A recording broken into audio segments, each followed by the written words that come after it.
Salut les amis, bienvenue dans Romano Manga. On continue notre découverte des œuvres d'Urasawa Nagasaki avec cette fois-ci une œuvre plus récente, Billy Bat, qui a été publiée en 2008. Après les immenses succès de Monster ou 20th Century Boys, cette œuvre était très attendue évidemment.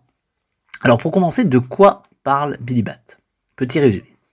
En 1949, Kevin Yamagata, dessinateur américain né de parents japonais immigrés aux États-Unis, connaît un succès formidable avec sa bande dessinée Billy Bat. Elle met en scène une chauve-souris dans diverses aventures. Lorsqu'il apprend qu'un personnage identique au sien existe au Japon, il décide de se rendre à Tokyo pour rencontrer le dessinateur à qui il a peut-être inconsciemment volé l'idée durant son service militaire. Une fois sur place, il est rapidement happé par une spirale d'événements curieux qui ont pour dénominateur commun le motif de la chauve-souris. Alors voilà, comme toujours, on est sur un scénario qui est intriguant au départ, qui va donner envie d'en savoir plus, de se plonger dans la lecture, avec ce mystère qui tourne autour de cette chauve-souris.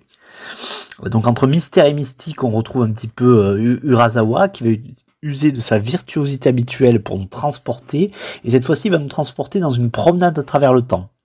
On va rencontrer des personnages célèbres, on va assister à des moments clés de l'histoire qui tous semblent reliés par ce personnage, cette figure de la chauve-souris.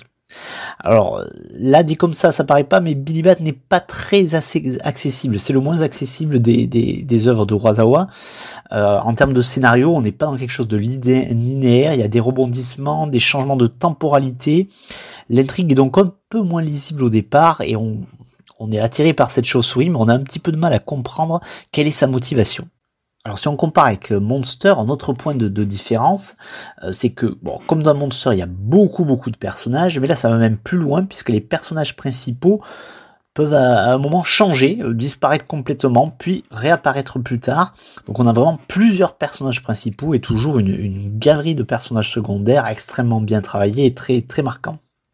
Au contraire de Monster, par contre, l'œuvre ne se pose pas trop, on fait beaucoup d'allers-retours, on est dans un rythme un petit peu infernal, un tourbillon, qui est voulu par l'auteur pour accentuer aussi ce sentiment de désorientation du lecteur qui sait plus trop où il en est.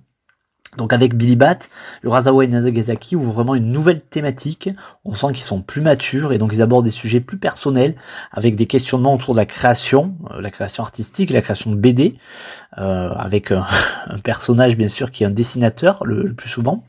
Et l'œuvre du coup est assez riche avec tous ces questionnements propres à la création, à la copie aussi. Donc il y a beaucoup de sujets qui sont abordés, on sent que c'est des sujets qui questionnent et qui intéressent les auteurs. Côté dessin graphique, on est encore une fois sur une véritable claque. Le manga est magnifique et donc tire le récit vers les sommets. Donc pour conclure, Billy Bat, c'est un récit qui est fouillé, plus complexe que les précédents peut-être encore. L'intrigue est toujours aussi palpitante et surtout la conclusion est vraiment très réussie et malheureusement terriblement d'actualité. Voilà, avec Billy Bat, les deux auteurs nous livrent encore un incontournable et s'intègrent encore un peu plus dans le panthéon du manga moderne. Je vous souhaite à tous bonne lecture et je vous donne rendez-vous la semaine prochaine.